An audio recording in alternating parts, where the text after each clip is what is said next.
Surah apa tadi? Surat Al-Ahzab yang tadi sudah kita baca. Halaman 418, ayat 4. Al-Azab. Azab. Ada yang mau bacakan terjemahnya, silakan.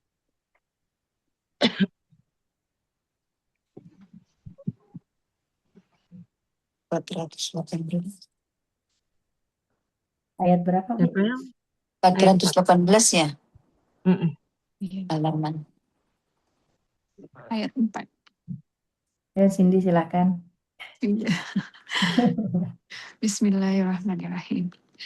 Eh, Allah tidak sekali-kali menjadikan seseorang itu mempunyai dua hati dalam rongga dadanya.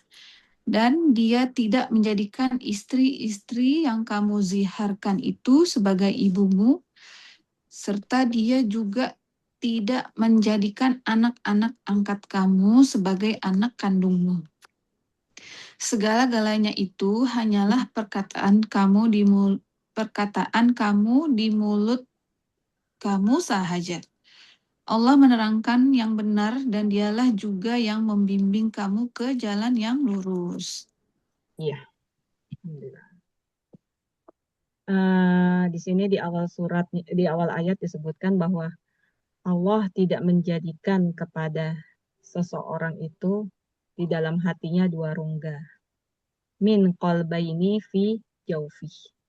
Jadi di dalam tubuh kita itu ada secara fisik ya, ada yang namanya hati itu kan satu, ya kan? Nggak dua, kalau paru-paru dua, tapi kalau hati satu. Nah, secara maknawi, ketika hati kita mendua, itu Allah nggak suka mendua kepada Allah. Misalnya gini, syahadat iya, sholat iya, saum iya, zakat iya, haji iya. Tapi riak juga iya, mengharapkan dari yang selain Allah. Nah, itu Allah nggak suka, ya. Atau kita mengerjakan semua rukun Islam, tapi kita juga minta tolong kepada selain Allah. Misalnya, musim hujan, mau buat acara, cari pawang hujan. Ya, primitif amat gitu ya. Nah, itu selain primitif menandakan kita terbelakang, itu musyrik, menyekutukan Allah gitu ya. Karena turunnya hujan itu sudah Allah perintahkan kepada malaikat untuk turun di satu tempat gitu. Itu secara maknawinya. Sementara secara ilmiahnya kan kita udah paham ya proses turunnya hujan. Kalau di satu wilayah ada penggumpalan awan, maka di situ potensi hujan. Jadi yang dipakai itu yang ilmiah dan yang maknawi, bukan yang syirik. Panggil pawang hujan. Sebenarnya pawang hujan tuh nggak bisa ngapa-ngapain. Dia hanya minta tolong pada jin. Dan jinnya itu banyak ya untuk mengelabui manusia. Intinya ya, Allah tidak suka diduakan. Ketika kita minta tolong pada selain Allah, Allah nggak suka ya. Kemudian contoh yang lain, kita pingin bacaan Quran kita bagus, hafalan kita bagus, kita paham Quran, kita amalkan Quran. Tapi hidupnya masih suka sama yang macam-macam entertain gitu ya, macam-macam hiburan. Misalnya ya kayak zaman sekarang itu kan lebih hafal lagu ketimbang Al-Quran, lebih suka musik ketimbang Al-Quran. Tapi kita pingin Al-Quran itu nempel di kita, itu mustahil gitu, ya, mustahil. Jadi selama kita mencintai musik tersebut daripada Al-Quran, maka yang menang musik, seperti itu. Jadi kalau kita pingin bacaan Al-Quran kita bagus, hafalan kita bagus, dikurangin sedikit-sedikit, ya, kurangin. Saya juga dulu suka musik, ya, waktu remaja tuh suka banget musik. Tapi sampai suatu saat guru ngaji saya bilang ya, mau nggak dipanggil apa dicabut nyawanya lagi dengerin musik. Ya, waktu itu saya bilang ya boleh-boleh aja, saya bilang gitu ya, karena belum paham. Ketika kita dicabut nyawanya lagi dengerin musik, itu termasuknya su'ul khotimah, akhir yang buruk. Tempatnya sudah jelas kalau akhirnya buruk. Nah, sejak itu saya takut denger musik. Jadi artinya kita harus punya sesuatu yang bikin kita ngerem gitu. Kalau cuma dibilang-bilangin sama orang, dikasih tahu sama orang, itu kita nggak bisa ngerem karena belum ada keyakinan yang kuat di hati kita. Tapi ketika sudah ada keyakinan yang kuat bahwa saya tidak mau su'ul khotimah. Jadi saya hati-hati banget nih. Apa yang harus saya dengar, apa yang harus saya lihat, apa yang harus saya lakukan, ya. Sehingga ketika kita pingin Al-Quran itu nempel di lidah kita, nempel di hati kita, di pikiran kita, di perilaku kita, ya kita harus sungguh-sungguh untuk itu. Seperti itu. Jadi intinya ya eh, tidak akan mungkin kita memenangkan Al-Quran ketika kita masih lebih mencintai yang lain daripada Al-Quran. Kenapa sih kita harus cinta Al-Quran ya? Di dunia aja Al-Quran sudah punya banyak ini ya, punya banyak manfaat buat kita. Apalagi nanti di alam kubur. Kita itu di dalam alam kubur, luas tidaknya kuburan kita bukan tergantung dari mahal tidaknya lahan tersebut ya. Kalau sekarang kan muncul tuh fenomena pemakaman mewah ya, supaya lebih nyaman. Nggak ada kenyamanan. Kalaupun harganya super mahal ya, nggak ada. Jadi kalau kita pengen Indonesia. nyaman, kita cicil ya, kita cicil dengan Quran kita. Dan nanti luasnya, terangnya, nyamannya itu bergantung kepada bacaan Quran kita. Ya, makanya Rasulullah itu nyuruh nyuruh banget ya, ngewanti-wanti sebisa mungkin kita hafal 2 surat. Ada yang tahu surat apa? Surah An-Muluk. Eh, Bukan, An-Muluk ya. Tapi bukan, bukan. Ayo Eh, tebak-tebak. An-Muluk Ya, Al-Ikhlas, lagi apa? Al-Ikhlas ya, sama Anas. Al-Ikhlas 3 kul. Al-Ikhlas ya. Anas. Jadi Rasulullah mengatakan kalau ingin kubur kita itu terang, nyaman, ada temennya, kita nggak sendirian, hafalkan surat Al-Baqarah dan surat Hmm. Ali Imran. Oh, Makanya Rasulullah itu sholat sunnah, rokaat pertamanya Al-Baqarah, rokaat keduanya Ali Imran. Itu Oh, kalau kita bisa hafal, itu udah investasi yang luar biasa untuk menemani kita selama di alam kubur. Alam kubur itu kan paling panjang ya, karena kita nggak tahu kapan datangnya hari kiamat. Mungkin jutaan tahun kita ada di dalam kubur kita gitu. Dan itu semua harus kita persiapkan. Jadi kalau sekarang kita masih, yang penting kan saya udah ngaji, kan yang penting saya udah tadarus, yang penting kan gitu ya, udah banyak pentingnya, tapi kita masih menduakan ya, maka kita nanti nggak punya persiapan gitu. Jadi makanya dipersiapkan semuanya dari sekarang ya. Apa? Jagalah yang 5 sebelum yang 5. Apa itu? Dulu ada tuh lagunya apa nasyidnya dari Malaysia ya yang terkenal banget. 5 sebelum 5. 5 banyak perkara sebelum 5 perkara. Apa? Muda sebelum tua. buat tua. Kaya Karena kalau udah tua apa? tua udah Otaknya. mau. Nomor 1 tuh otak ya. Nomor 1 otaknya udah nggak berfungsi dengan sempurna. Yang kedua sehat eh, sebelum sehat sebelum sakit ya. Kemudian kaya sebelum miskin miskin. ya. Oh, saya mau kaya dulu nih. Kaya itu relatif ya. Sebelum miskin ya. Kemudian apalagi? Yang keempat. Yang Hidup keempat apa? sebelum mati. Itu mati. Satu yang terakhir, hidup sebelum mati Oh, ya. Yang kelima. sakit tadi Ya, udah sakit sebelum sehat. Udah. sehat sebelum sakit Sakit. ya. Nah, yang terakhir itu hidup sebelum mati. Mati. Karena kematian itu ya udah, itu kiamat buat kita, udah selesai. Nggak ada lagi, udah titik gitu ya. Jadi eh, di bulan Ramadan yang biasanya kita lebih terkondisi ya, lebih kondusif gitu ya.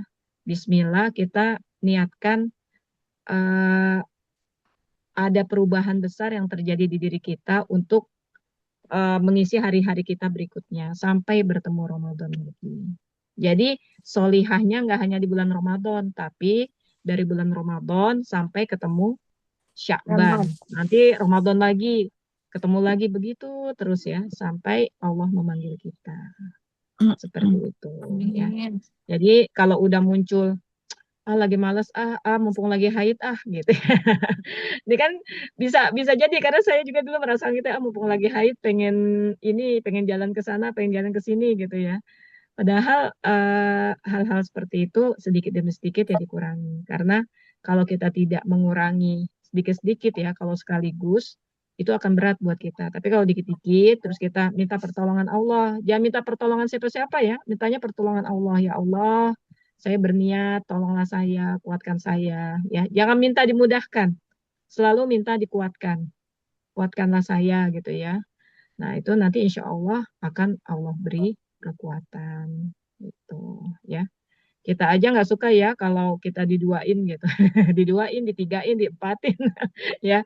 Apalagi Allah ya. Kita kita ini milik Allah, makanya Allah pinginnya ya totalitas. Kita taat kepada Allah. Insya Allah seperti itu. Ustazah boleh tanya perihal anak angkat? Ya. Saya ada dua keluarga dekat ya, mengangkat anak. Yang satu anak perempuan. Jadi anak yang perempuan ini sudah menikah sekarang. Waktu menikah, mereka juga sampai sekarang nggak dibilang dia itu anak angkat. Karena di Indonesia kan semua surat bisa diuruskan. Jadi surat aktenya itu anak kandung gitu kan. Jadi sampai menikah tuh nggak dibilang, tapi memang dinikahkan sama hakim. Tapi dia nggak bilang sama anaknya kalau dia anak angkat. Jadi anaknya tuh nangis karena tahu gitu ya. Tapi nggak pernah ada pembicaraan. Jadi anaknya juga in denial gitu kan. Nggak mau biarpun udah tahu artinya kan karena dia dinikahi sama hakim. Tapi nggak ada dibilang gitu. Ini anak angkat. Nah, satu lagi anak laki-laki ngangkat keluarga yang lain kan, angkat anak laki-laki sampai sekarang juga nggak dikasih tahu. Nah, logika mereka anak laki-laki kan nanti nikah memang nggak dinikahkan ayahnya, jadi nggak payah dikasih tahu.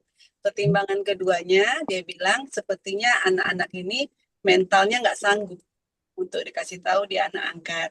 Jadi setahu saya kan ada kewajiban dalam agama kita kalau anak angkat kita kasih tahu, kalau bisa malah dihubungkan sama keluarga aslinya. Bagaimana tuh Ustaz? Hukum buat saudara-saudara saya ini gitu loh, dengan tidak memberitahu bahwa mereka anak angkat.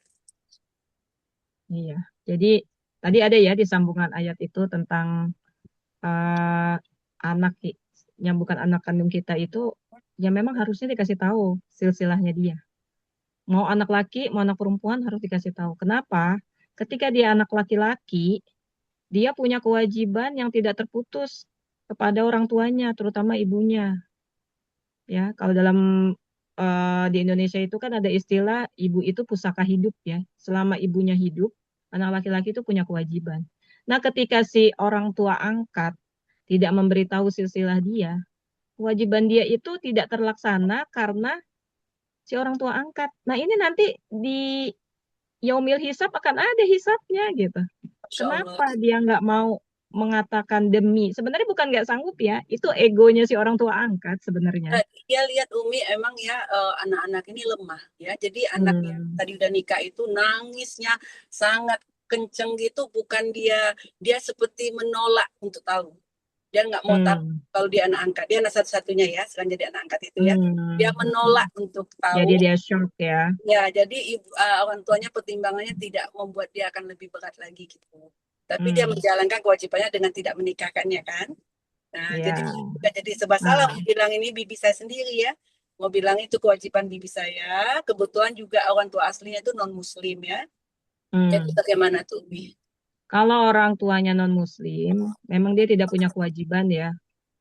Kalau dengan orang tua yang beda agama itu kan kita hanya orang tua biologis, tidak punya kewajiban secara agama, ya. Tapi kalau memang bisa diberitahu, jadi Rasulullah itu juga dulu punya anak angkat dan Rasulullah sangat sayang, ya. Bahkan Rasulullah sudah menganggapnya seperti anak kandung. Tapi oleh Allah tuh dilarang kayak begitu. Anak angkat tetap anak angkat. Oke. Nggak boleh diganti statusnya menjadi seperti anak kandung. Karena yaitu tadi ya ada hak dan ada kewajiban. Dia punya hak, dia punya kewajiban terhadap orang tuanya. Kalaupun orang tuanya non muslim, tetap aja dia punya kewajiban ya. Kewajiban sebagai anak ya. Mungkin bukan secara agama tapi kewajiban dia untuk menyambungkan oh ini loh silsilah saya, keluarga saya seperti itu. Sehingga nanti ada hal-hal lain yang bisa dihindari misalnya ya ketika Pernikahan. terjadi pernikahan. Nah, itu kan karena ketidaktahuan, oh ternyata akhirnya dia nikah dengan saudara kandungnya karena dia nggak tahu kalau itu saudara kandungnya. Ya kan? Oke. Bisa jadi kan? Iya. Nah, terus kalau anak perempuan itu akan suatu saat sampai di titik dia harus dinikahkan. Nah, pakai wali hakim. Wali hakim itu si anak akan tahu kalau dia bukan anak dari orang tua angkatnya, ya. Jadi si anak harusnya idealnya itu dia berbesar hati menerima kalau dia bukan anak kandungnya, si orang tua juga berbesar hati memberitahu siapa orang tuanya. Ya kalau orang tuanya masih hidup bisa dipertemukan. Tapi kalau orang tuanya udah nggak ada, minimal kewajiban dia untuk memberitahu silsilahnya sudah Ya. selesai. Jadi Seperti wajib ya itu. Umi ya. Jadi nanti saya bilangin deh sama bibi saya. Ya, cuma ya memang perlu ini ya, perlu Pelan. kehati-hatian yang luar biasa. Karena memang banyak banyak kasus yang di sekitar saya ya, eh, itu nggak mau ngasih tahu dengan berbagai alasan ya. Takut Nggak ditinggalin. Ya, takut ditinggal. Apalagi nih, kalau si anak ini sukses secara materi, Hmm. itu kan jadi investasi, jadi kebanggaan buat orang tua angkatnya ya. Itu udah lebih-lebih lagi akan, nah itu nggak betul gitu seperti itu. Jadi apa namanya, tetap semua apapun yang kita lakukan ya, keputusan apapun yang kita lakukan akan ada konsekuensinya di akhirat. Gitu. Ya Dan itu sebenarnya konsekuensinya besar. ya bibi saya itu gampang sekali ya. Karena dia kaya raya. Dan anaknya biarpun udah nikah sampai sekarang tergantung orang tuanya. Kebetulan dari yang Mm-mm. muslim ini yang sangat fakir gitu ya. Sebenarnya gampang Mm-mm. sekali. Dia tidak akan jadi, maksud saya secara logika, anaknya tidak akan memilih. Maksudnya gampang Mm-mm. pilihannya gitu loh Umi. Tapi mereka ngelihat Mm-mm. mental anak ini nggak kuat gitu. Nah, ya. Terus bin dan binti itu gimana, Ustazah? Bin dan binti itu harus tetap pada orang tuanya harusnya. Ya, banyak orang tukar kan, Bu. Nah, itu kan dulu Rasulullah juga pingin binnya itu ke Muhammad ya. Zaid bin Harisah tuh, anak angkat beliau. Tapi Allah turunkan ayat nggak boleh. Anak angkat tetap anak angkat, nggak boleh kalaupun secinta apapun. Ya karena dari bayi gitu kan udah cinta banget ya. Tetap dia bukan anak kita. Ya, Seperti itu karena seharusnya. Cuman ya itu tadi kasih ya, semuanya semuanya butuh proses dan butuh ini ya, apa sih tekad yang kuat untuk menyampaikan kepada si anak. Itu buat orang tuanya dan si anak juga butuh kesiapan untuk tahu. Nah, seandainya nanti misalnya nih orang tuanya keburu meninggal, terus terjadi hubungan terlarang karena dia nggak tahu saudaranya. Nah, siapa yang tanggung jawab? Ya, Yang kayak gitu tuh yang dicegah dalam Islam tuh hal-hal seperti itu ya, ya, ya. sebenarnya. Terus kan di dalam Islam juga ada namanya warisan ya. Oh iya. Warisan itu udah jelas siapa yang berhak. Nah, kalau diputus ya, diputus dari silsilahnya, dia nggak saling mewarisi jadinya. Terus si orang tua angkat itu ke anak angkat tidak boleh mewarisi. Dia bolehnya memberi Hibah hibah, ya. Hibah. wasiat, ya. Dan wasiat itu maksimal sepertiga harta. Kalaupun kayak tadi ya, anak satu-satunya, terus orang tuanya kaya raya, itu nggak boleh 100%, hanya sepertiga. Itu maksimal sepertiga. Wakaf hanya sepertiga, wasiat hanya sepertiga. Terus Gitu. yang Kalau sepertiga yang lagi 3/4 itu kan 2/3, tinggal Nah, sisa sepertiga. Nah, yang sepertiganya itu tadi dilihat ahli waris yang lain, apakah ada saudara si mayit, ya, ataukah ada apa namanya, misalnya, oh ada dia punya saudara gitu ya, ada saudaranya, ada orang tuanya, nah itu mewarisi, ada suaminya atau ada istrinya itu mewarisi. Jadi nggak kayak di film-film ya, yang si orang kaya bikin wasiat semua untuk anaknya, nah itu nggak ada. Nggak boleh kayak gitu ya, itu nggak boleh dipraktekkan kayak gitu dan itu akan menghimpit kuburan kita ketika kita menyalahi aturan Allah tuh, masya Allah ya, akan ini sekali. Ini saya dulu punya teman bestie lah ya, teman banget gitu. Nah dia punya paman itu padahal lawyer, artinya kan orang yang paham hukum gitu. kemudian punya anak angkat. Ya, bukan. Dia kemudian si paman ini punya anak angkat yang dewasanya jadi lawyer. Jadi si anaknya ini yang jadi lawyer. Berarti kan orang tuanya mampu ya, bisa menyekolahkan anak sampai anak itu sukses. Nah, akhirnya direkayasalah semua surat-surat, status gitu ya, dikuasai oleh dia. Terus tiba saatnya, ya ajalnya tiba. Ketika ajalnya tiba apa? Keluarga itu mencari orang yang mau mengurus jenazah dari pagi dia meninggal subuh sampai malam nggak ketemu. Masya Allah, Nggak ada orang yang mau, nggak ada yang mau memandikan, mengkafani, apalagi menyolatkan. Dan jenazahnya laki-laki, sedangkan keluarganya nih teman saya ini perempuan ya. Jadi akhirnya ya mereka tuh sampai mohon-mohon nyari orang itu sampai malam, sampai besoknya lagi gitu. Enggak. Jadi apa teman saya tuh nangis-nangis ya. Nangisnya kenapa? Ya Allah, saya nyari orang nggak ada satupun yang mau. Dia sampai ke tempat kepengurusan jenazah. Oh nggak bisa, kita lagi full, lagi ini. Pokoknya ada aja tuh. Ada aja kondisi yang orang-orang itu menolak mengurus jenazahnya. Karena apa? Ya itu tadi. Dia posisi anak angkat, tapi harta orang tua angkatnya, segala-galanya itu diatasnamakan ke dia gitu ya. Akhirnya belum sampai masuk ke liang kubur aja sudah Allah tunjukkan seperti itu. Terus besoknya teman saya tuh nelpon saya lagi ya, dia bilang capek banget Mbak, ya Allah gitu ya. Kita tuh ngurus dari ya 24 jam lebih ya. Dan akhirnya kita-kita juga yang ngurusin karena memang Allah takdirkan nggak ada orang yang mau ngurusin apalagi nyolatin. Kalau anak Sampai angkat seperti itu. nggak boleh mandiin Umi kalau anak angkat. Kalau Kalau laki-laki sama laki-laki nggak masalah, perempuan sama perempuan nggak masalah. Oh, oke. Mm-mm. Suami memandikan istri. Boleh ya. Harusnya suami memandikan istri ya, katanya romantis. Jangan masih mudanya aja romantis ya, Sampai mau mandi mati ya. bareng. boleh Iya, ya, dulu Ustaz ya? bukan boleh, ada contohnya dulu Fatimah Az-Zahra dimandikan oleh Ali bin Abi Thalib. Itu Oh, sangat ntar saya bilang. romantis. Ntar saya bilang suami. Kalau kita perempuan boleh mandikan ayah kita, Ustazah. Iya, Boleh ya.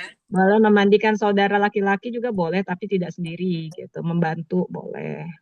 Ya. Jadi kita bisa mandiin suami juga. Bisa. Kita kalau kita posisinya perempuan itu lebih kepada ini ya psikologis biasanya. Kalau psikologisnya Kuat. tidak bisa, tidak kuat, maka kita mungkin membantu saja.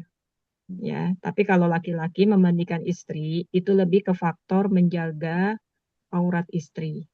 Waktu Ali memandikan Fatimah itu kan selain sayangnya Ali, ya, Fatimah juga tidak ingin tubuhnya itu disentuh oleh selain suaminya.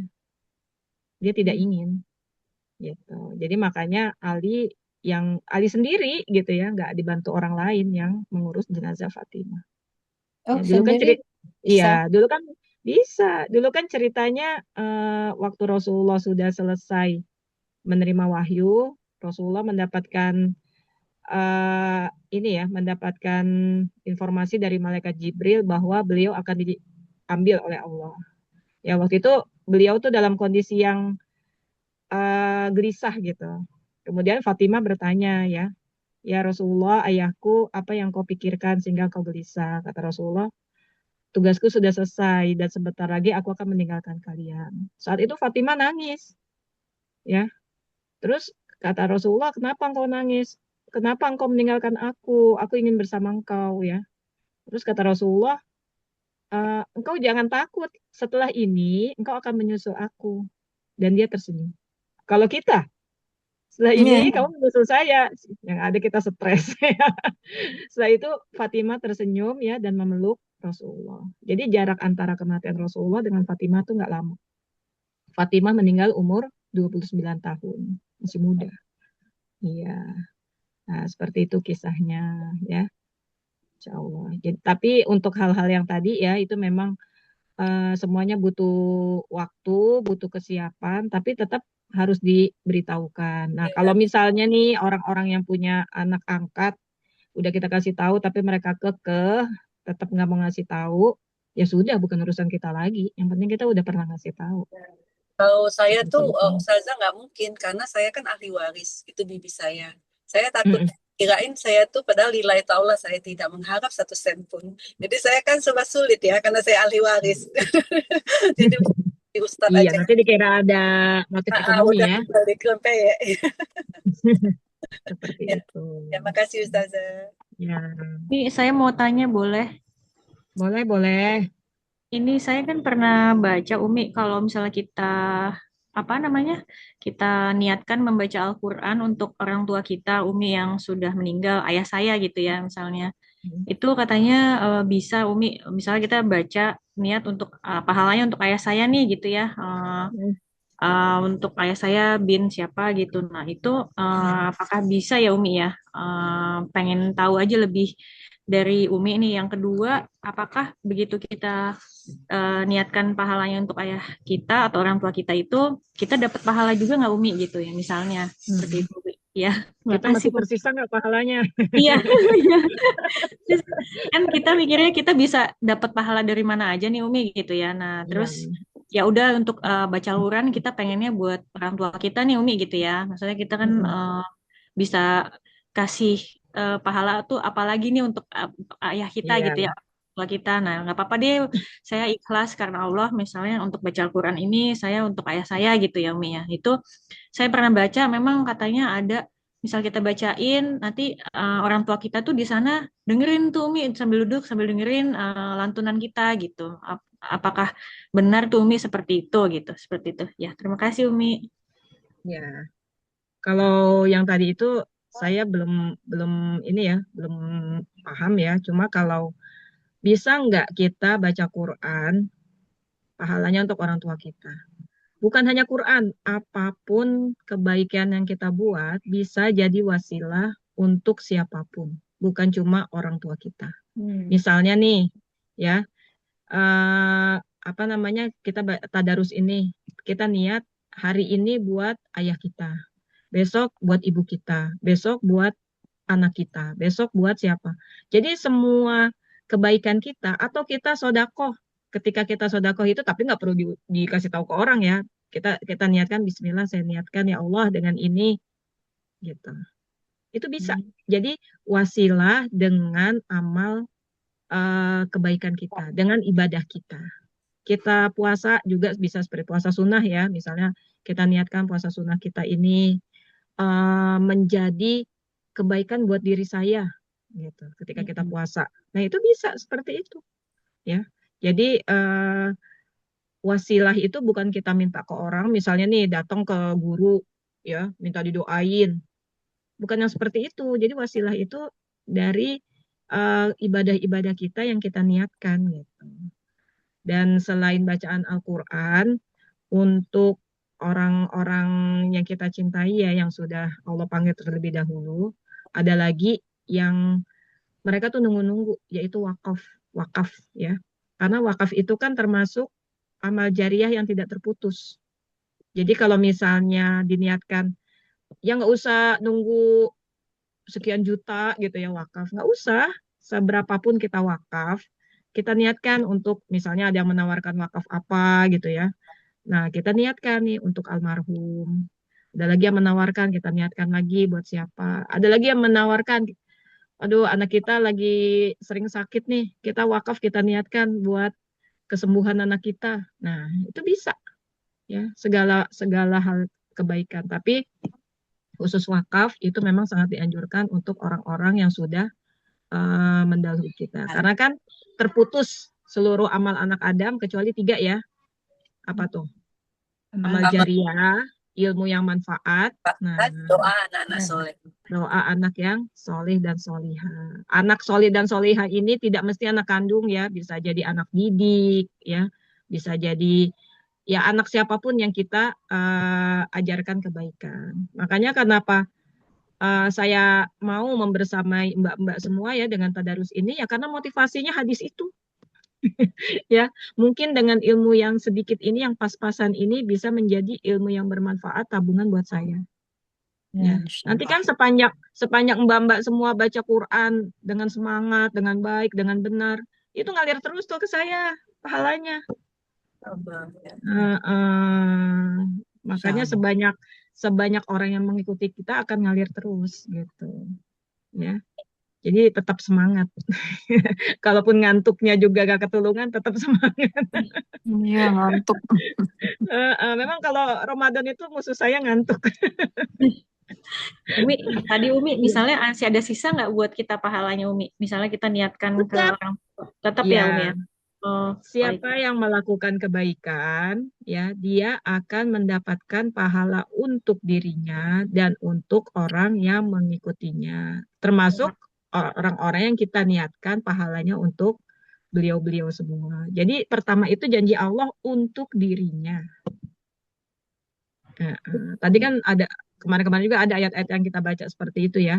Man amila solihan, man amila solihan. Nah itu jangan takut, hak kita yang melakukan nggak akan berkurang gitu. Jadi karena kita niatin untuk si ini ya jangan-jangan habis nih buat kita. Jangan takut. Ya, kalau itu hitungan manusia tuh kalkulator manusia. Tapi kalau hitungan Allah nggak seperti itu. Yang buat kita tetap utuh buat kita. Semakin banyak kita mendoakan orang, semakin banyak kebaikan buat kita. Asal Amin. doanya itu doa kebaikan ya. Makanya ketika kita lagi kesal, lagi emosi, jangan mendoakan yang jelek buat kita. Buat orang ya, buat orang yang kita keselin. Karena itu juga akan berbalik ke kita sendiri gitu.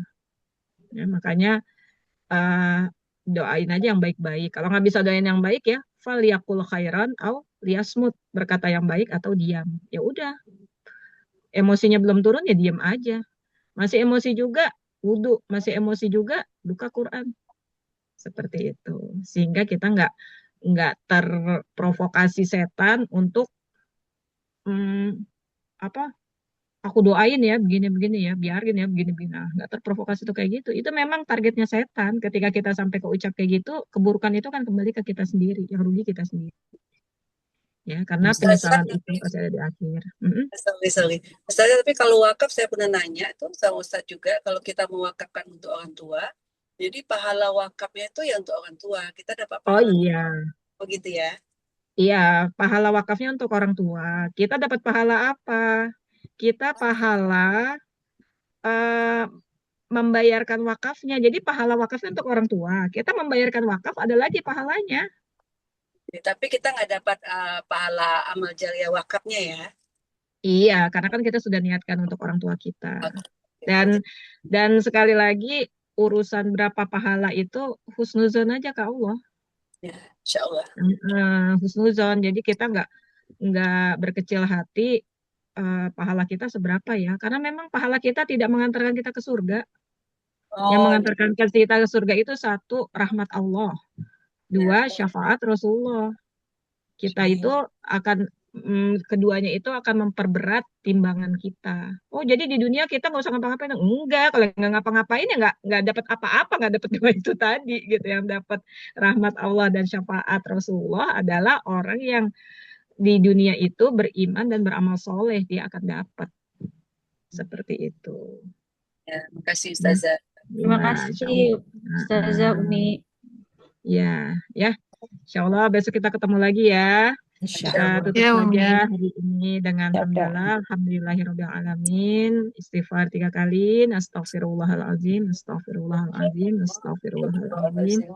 A'udzu billahi minasyaitonir rajim. Qulillahumma malikal mulki tu'til mulka man tasya wa tanzi'ul mulka mimman tasya wa tu'izzu man tasya wa tudhillu man tasya biyadikal khair innaka ala kulli syai'in qadir. Tulijul laila fin nahar wa tulijul nahara fil lail wa tukhrijul hayya minal mayyit wa tukhrijul mayyita minal hayy wa tarzuqu man tasya'u bighairi hisab. Allahumma innaka ta'lam anna hadhil qulub qad ijtama'at ala mahabbatik wal taqat ala ta'atik wa tawahadat ala da'watik fawasikillahumma rabitataha wa adim muddaha wahdiha subulaha wamla'ha binurikal ladzi la yakhbu washra suduraha bifayadil imani bik wa jamili tawakkuli alaik wa ahiha bima'rifatik wa amitha ala syahadati fi sabilik innaka ni'mal maula wa ni'mal nasir. Allahumma amin wa sallallahumma ala sayyidina Muhammad wa ala alihi wa sahbihi wa sallim. Subhanakallahumma wa bihamdik asyhadu an la ilaha illa anta astaghfiruka wa atubu ilaik. Billahi taufik wal hidayah. Assalamualaikum warahmatullahi wabarakatuh. Ah.